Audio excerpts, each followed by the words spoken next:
Hello friends. आज के इस वीडियो में हम उन बच्चों के लिए डेडिकेटेड है जो बच्चे अभी कंफ्यूजन में हैं कि वे डिप्लोमा में, पॉलिटेक्निक में एडमिशन लें ना लें, लें तो किस ब्रांच में लें, किस कॉलेज से लें, लेने से क्या फ़ायदा होगा, ना लेने से क्या घाटा होगा। तो इन सारी चीज़ों पे आज हम बात करने वाले हैं, ठीक है। तो सबसे पहला क्वेश्चन, जो अगर बच्चे कोई फ्रेशर हैं, फ्रेशर इन द सेंस कि अभी जस्ट 10th पास आउट किए हैं या फिर 12th पास आउट किए हैं, तो सबसे बड़ी चीज़ जो मैं पहले ही फर्स्ट क्वेश्चन में यही लेना चाहूँगी कि 10th बाद डिप्लोमा करना ज़्यादा बेटर होगा या फिर 12th बाद। मैंने 10th बाद डिप्लोमा कर रखा है, तो मुझे क्या नुकसान हुआ है, क्या फ़ायदा मिला है, क्या प्लस पॉइंट है, क्या नेगेटिव पॉइंट है, इन चीज़ों पे हम बात करते हैं। तो अगर जो बच्चे 10th पास आउट किए हैं, ठीक है, और वो जस्ट अब पॉलिटेक्निक एंट्रेंस एग्ज़ाम दिए होंगे, हो गया होगा उनका, तो उनको अब मतलब थोड़ा इंटरेस्ट होगा कि नहीं अब थोड़ा अपना स्कूल लाइफ से अलग थोड़ा कॉलेज लाइफ में चलते हैं, तो थोड़ा नया माहौल देखने को मिलेगा, कुछ नया सीखने को मिलेगा। ये सारी चीज़ें हर इंसान सोचता है, मैंने भी यही सब सोचा। और उस टाइम पे ज़्यादा कुछ पता नहीं चलता है कि मतलब क्या ब्रांच चूज़ करें, 10th बाद किया तो क्या मतलब ठीक है नहीं ठीक है। तो इस पे मेरा ये ओपिनियन है कि अगर आपने 10th किया है तो अगर आप डिप्लोमा में आप जब जाइएगा तो डिप्लोमा में जाने के बाद आपको 11th और 12th के मैथ को हैंडल करना पड़ेगा।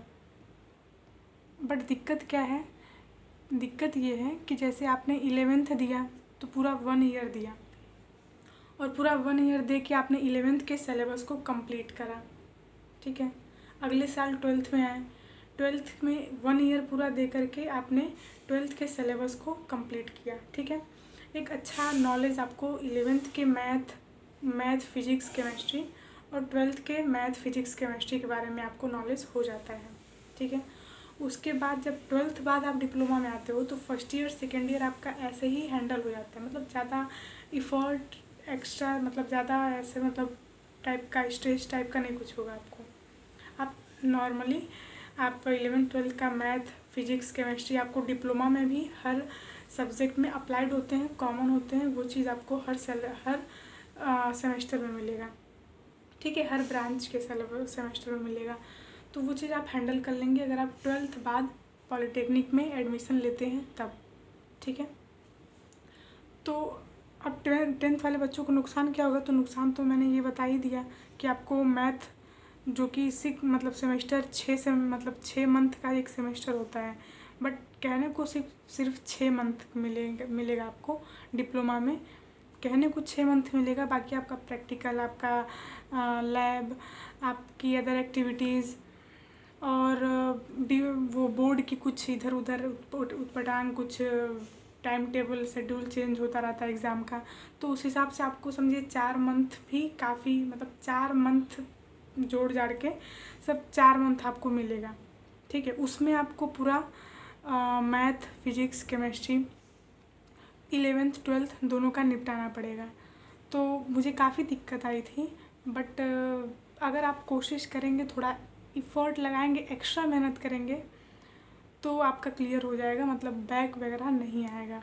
बट हाँ, ऑनेस्ट मेरा ओपिनियन यही है, बैक तो नहीं आएगा, बट वो जो मैथ, अप्लाइड मैथ, आप कितना भी अगर 1 साल के सिलेबस को अगर आप 3-4 महीने में निपटा रहे हैं तो आई एम श्योर कि वो उतना बढ़िया फिंगरप्रिंट्स पे नाचने वाला मैथ आपका तैयार नहीं हो पाएगा, फिजिक्स उस लेवल का तैयार नहीं हो पाएगा जो आप 1 साल 11th को दे रहे हैं, 1 साल 12th को दे रहे हैं, दोनों मिला के 2 साल आप मैथ को, फिजिक्स केमिस्ट्री को दे रहे हैं। तो उस लेवल से, उस गहराई से आप 3-4 महीने में कवर नहीं कर पाएंगे। वो मैथ आपका लाइफ टाइम एक हार्ड सब्जेक्ट और न समझ पाने वाला सब्जेक्ट बना रह जाएगा। ये माइनस पॉइंट है। प्लस पॉइंट ये है कि जो बच्चे 12th के बाद आ रहे हैं, आप 10th के बाद आ रहे हैं, आपका सामने का टक्कर है और वो 2 साल एक्स्ट्रा लगा के आ रहे हैं, आप 2 साल अपना बचा पा रहे हैं। डिप्लोमा बाद आप दोनों एक ही पोजीशन पे रहेंगे, कोई भी अगर एग्ज़ाम है जो 12th मांगता है, आप डिप्लोमा की डिग्री डिप्लोमा आप वहाँ पे लगा सकते हैं, तो आपका ये प्लस पॉइंट है। बस थोड़ा सा नॉलेज में डिफरेंस हो जाएगा। और वो भी आप अगर डिप्लोमा में चाहें तो थोड़ा इफ़र्ट एक्स्ट्रा लगा के आप मैथ, फिजिक्स, केमिस्ट्री, बस इन्हीं में थोड़ा आपको दिक्कत करेगा। बाकी जो कोर सब्जेक्ट्स हैं जो भी ब्रांच के, उसमें कोई दिक्कत नहीं होने वाली है, अगर आप बढ़िया से मेहनत करते हैं, पढ़ाई करते हैं तब। ठीक है, तो first point I hope clear हो गया होगा कि 10th बाद हम डिप्लोमा करें या फिर 12th बाद। फर्स्ट क्वेश्चन मैंने ये रखा। ठीक है, सेकेंड क्वेश्चन कि हम काउंसलिंग करवाने जा रहे हैं, तो हम प्राइवेट कॉलेज से काउंसलिंग करवाएं या फिर प्राइवेट कॉलेज चूज करें अपने पॉलिटेक्निक के लिए, अपने डिप्लोमा के लिए, या फिर गवर्नमेंट कॉलेज चूज करें। तो इस पे आपका एंट्रेंस एग्ज़ाम का मेरिट डिपेंड करता है कि आप बढ़िया अगर कॉलेज, जैसे आपको गवर्नमेंट कॉलेज मिल गया है तो वेल एंड बेटर है, बढ़िया है। क्योंकि काफ़ी मतलब प्राइवेट सेक्टर मांगते हैं कि गवर्नमेंट वेरीफाइड, गवर्नमेंट से ही आपका कॉलेज मतलब डिप्लोमा पास आउट होना चाहिए। कई प्राइवेट सेक्टर के जॉब ये मेंशन की रहती हैं कि गवर्नमेंट से ही आपका होना चाहिए। तो गवर्नमेंट से कुछ हद मतलब काफ़ी बेटर हो सकता है अगर आप गवर्नमेंट कॉलेज से डिप्लोमा करते हैं तब। अगर प्राइवेट से करते हैं तो आपको गवर्नमेंट जॉब में कोई दिक्कत नहीं आने वाली है। प्राइवेट जॉब में भी कुछ कंपनियां अलॉट करती हैं, तो उसमें भी कोई ज़्यादा दिक्कत नहीं आने वाली है। तो ये सेकंड क्वेश्चन था। अगर प्राइवेट से करते हैं तो ठीक है, गवर्नमेंट में दिक्कत नहीं आएगी, कुछ प्राइवेट में भी दिक्कत नहीं आएगी। बट अगर आप गवर्नमेंट से करते हैं तो सबसे बढ़िया है, गवर्नमेंट कॉलेज से सबसे बढ़िया है। ठीक है, तीसरी चीज़ कौन सा ब्रांच हम चूज करें, electrical, mechanical, CS, IT, electronics, civil, कौन सा ब्रांच चूज करें। तो ब्रांच चूज मतलब अगर मैं ऑनेस्ट ये बात करूँ तो अक्सर ये होता है कि हाँ मेरे भैया, मेरे चाचा के लड़के, मेरे बुआ के लड़के इलेक्ट्रिकल से किए हैं तो चलो हम भी इलेक्ट्रिकल से कर दे। वो JEE हैं, हम भी JEE बन जाते हैं। वो सिविल में हैं, चलो हम भी सिविल में कर लेते हैं। तो ये सारी चीज़ें रिलेशन में भी थोड़ा डिपेंड करता है।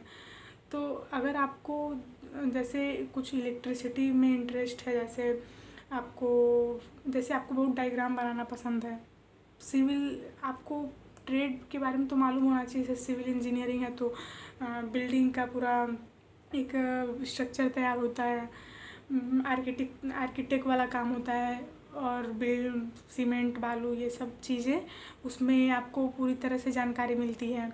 हाईवे बनाने किस रेशियो में क्या होना चाहिए, ये सारी चीज़ें, कंस्ट्रक्शनल जितनी चीज़ें हैं वो सिविल से रिलेटेड हैं। इलेक्ट्रिकल इंजीनियरिंग में आप आएंगे तो आपको मशीन पढ़ना पड़ेगा, ट्रांसफार्मर पढ़ना है, DC मोटर पढ़ना है, DC जनरेटर पढ़ना है, 3 फेज इंडक्शन मोटर पढ़ना है, और मेजरिंग इंस्ट्रूमेंट्स पढ़ने हैं। तो अगर इन चीज़ों में आपको इंटरेस्ट है तो आप इसमें आइए। मैकेनिकल में आपको ऑटोमोबाइल सेक्टर में कार वगैरह बनाने में। अगर जॉब की बात करें, मैक्सिमम लोग जॉब के ही आधार पर डिसाइड करते हैं कि हमें कौन सा ब्रांच चूज करना है। तो जॉब के बेसिस पे देखिए, इलेक्ट्रिकल, सिविल में गवर्नमेंट सेक्टर में बहुत भर के जॉब मौजूद हैं। वो भी सबसे ज़्यादा अगर गवर्नमेंट में आप देखिएगा तो सिविल में बहुत वैकेंसी आती है। दूसरे नंबर पे इलेक्ट्रिकल आता है। इलेक्ट्रिकल में भी गवर्नमेंट में काफ़ी वैकेंसी मिलती है। इलेक्ट्रॉनिक्स में आपको प्राइवेट सेक्टर में मैक्सिमम मिलेगी। कुछ सरकारी संस्थाएं भी हैं जो इलेक्ट्रॉनिक्स वालों को हायर करती हैं। तो इस बेसिस पे आप मैकेनिकल में थोड़ा गवर्नमेंट जॉब में कम नंबर ऑफ़ वैकेंसीज़ देखने को मिलती हैं। बाकी प्राइवेट में मैकेनिकल में भी काफ़ी अपॉर्चुनिटीज़ हैं। CS IT में प्राइवेट में ही पूरा भरा पड़ा है। ठीक है, अब हम अगले क्वेश्चन पे चलते हैं। आई होप ये क्लियर हो गया होगा कि हम किस ब्रांच को हम चूज करें। ठीक, अब हम बात करते हैं कि कैसे चीज़ों को हम मैनेज करें। अगर हमने डिप्लोमा में एडमिशन ले लिया है तो कैसे करें ताकि हमें आगे दिक्कत ना हो। तो अगर फर्स्ट ईयर वाले बच्चे, मतलब फर्स्ट ईयर में जो बच्चे एडमिशन लेने जा रहे हैं, तो वो उनके लिए सबसे बेटर होगा कि आप फर्स्ट ईयर में 1 सेमेस्टर सिर्फ कॉलेज को दीजिए अनप्रिपेयरिंग मोड में। काफ़ी बच्चे मतलब 3 साल तक अनप्रिपेयरिंग मोड में ही रहते हैं, मतलब प्रिपेयर नहीं करते हैं, 3 साल ख़त्म होने के बाद फिर प्रिपरेशन करते हैं। तो आप 6 महीना दीजिए कॉलेज को समझने में, कोर्स को समझने में। आप पूरा वहाँ नए आप जगह जा रहे हैं तो नए जगह को समझने में 6 महीना अनप्रिपेयर्ड या फिर नॉर्मली चलने दीजिए। लेकिन सेकेंड सेमेस्टर में आप सिलेबस निकालिए। उसके बाद अगर इलेक्ट्रिकल से हैं तो इलेक्ट्रिकल का सिलेबस, मैकेनिकल से मैकेनिकल का सिलेबस, सिविल से सिविल का सिलेबस। 6 महीना बाद सिलेबस निकालिए, कहीं से कोई कोर्स लीजिए।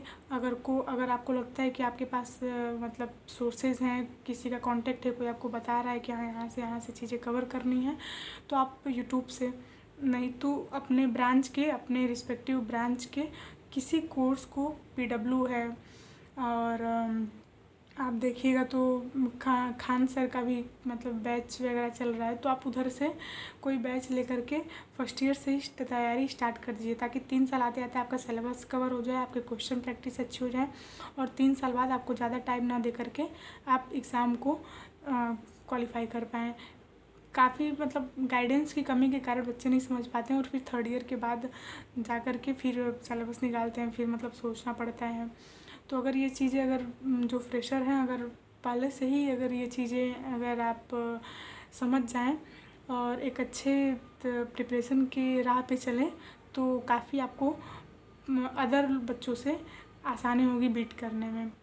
तो आई होप ये वीडियो आपको काफ़ी इन्फॉर्मेटिव लगा होगा और नेक्स्ट वीडियो में किसी और मुद्दे पे बात करते हैं। तब तक के लिए जय हिंद, वंदे मातरम।